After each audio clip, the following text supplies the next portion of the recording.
안녕하세요. 존버장인 버핏 테스트입니다. 2월 10일자로 LG화학과 SK이노베이션의 ITC 최종 판결 결과가 나왔는데요. 그동안 둘 사이에 어떤 소송들이 있었고 판결 결과의 다른 향후 시나리오 및 투자 전략에 대해서 알아보겠습니다. 그럼 시작하겠습니다. 본 영상에는 뇌피셜이 첨부되어 있습니다. 투자 시 필요하시고 유익한 정보만 참고하시길 바랍니다. 구독과 좋아요는 영상 제작에 큰 힘이 됩니다. 한국에서 일어나는 배터리 전쟁의 최종 결말이 나왔습니다. LG화학에서 분사한 LG에너지솔루션과 SK이노베이션 누가 이겼을까요? 같이 알아보겠습니다. 목차입니다. 첫 번째, ITC 패소 내용 요약. 두 번째, 향후 시나리오 예측. 마지막, 양사의 투자 전략입니다. LG와 SK, 배터리 전쟁이 어디서부터 시작됐는지 한번 알아보겠습니다. 서로 총 3차례의 소송을 걸었는데요. 첫 번째는 19년 4월 미국 ITC에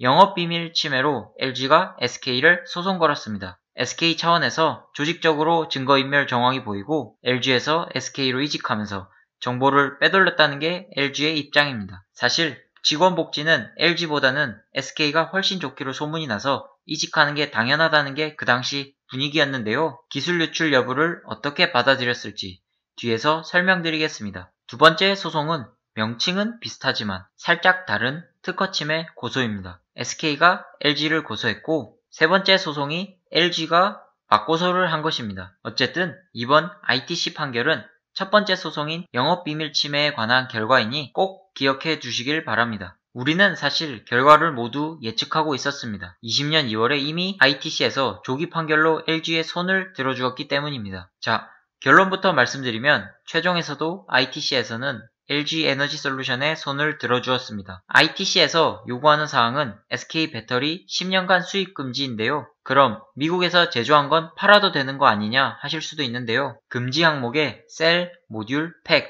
세분화해서 모두 금지이고 재료 등등 모두 금지시키는 것으로 나왔습니다. 아마 제조해서 파는 것도 불가능할 것이라고 봅니다. 일단 SK 입장에서 다행인 것은 포드에 4년 유예기간을 주고 폭스바겐에는 2년 유예를 줬습니다. 미국에서도 자기 기업들 피해를 고려한 것이죠. SK는 이제 2년 안에 해결법을 찾아야 해서 아주 바쁠 겁니다. 그럼 ITC는 어떤 항목들을 증거로 인정해 주었을까요? 첫 번째로 SK가 LG의 원자재 부품 명세서 일명 뽐리스트를 탈취하고 기타 영업비밀을 탈취하여 원가 구조를 파악했다고 인정했습니다. 두 번째로 이들을 근거로 해서 원가를 파악하고 낮은 가격에 입찰을 하고 수주를 따냈다는데 두 번째 증거로 인정했습니다. 마지막으로 공정 레시피는 사내에서밖에 모르는데 그런 레시피가 담긴 SK 사내 이메일을 증거로 채택했습니다. 솔직하게 말해서 SK가 하는 짓이 꼭 반도체 디스플레이 중국 기업이랑 닮았습니다. 향후 시나리오에 대해서 알아보겠습니다. LG는 사실 이겼기에 갑의 위치에 있고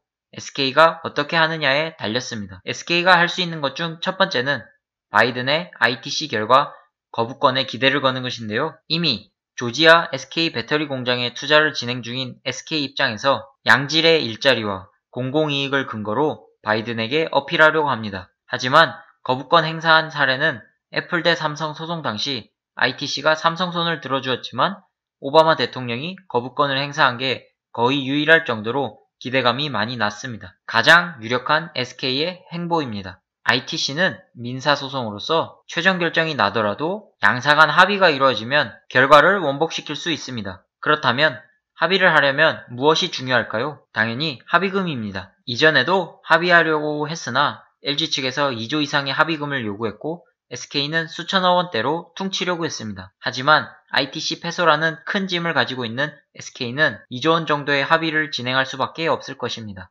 LG화학 및 에너지솔루션 그리고 SK이노베이션 투자 전략입니다. LG에너지솔루션은 21년 9월에서 10월쯤 상장 예정입니다. 그런데 ITC 소송 완승에다가 IPO 버프까지 받으면 날아갈 것 같습니다. 최근 코나 전기차가 화재 사고로 인해서 리콜까지 일어나는 사태가 벌어졌는데요. 그것을 위한 충당금이 합의금으로 보충이 될 수 있을 거라는 게 호재입니다. 배터리를 내보내는 LG화학 투자보다는 LG에너지솔루션 IPO 시점부터 투자를 하는 게 낫지 않을까 싶습니다. SK이노베이션의 투자 전략입니다. 바이든 대통령이 거부권을 행사한 것 이외에는 합의 진행하는 방법밖에 없는 SK이노베이션, 폭스바겐 등 유럽 시장을 뺏기고 미국과 한국만 남았는데 미국에서마저 거래가 불가능하다면 사업을 거의 접어야 합니다. 내부에서는 전기차에 올인하는 분위기라고 하니 어떻게든 폭스바겐 유예 기간인 2년 안에 해결을 보려고 할 것입니다. 그런데 합의금을 위한 돈이 있는지 확인해 봐야겠죠. 2019년 재무 상태를 보면 잔여현금이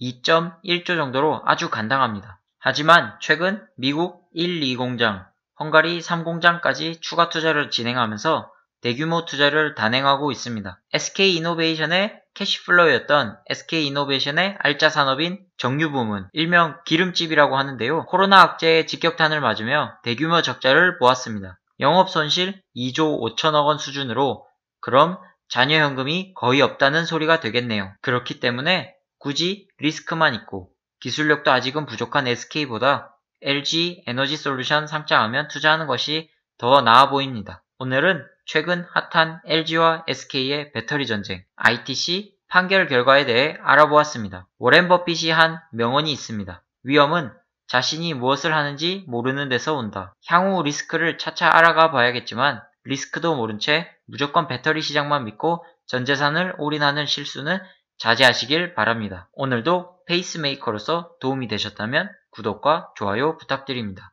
그럼 다음 영상에서 만나요. 안녕.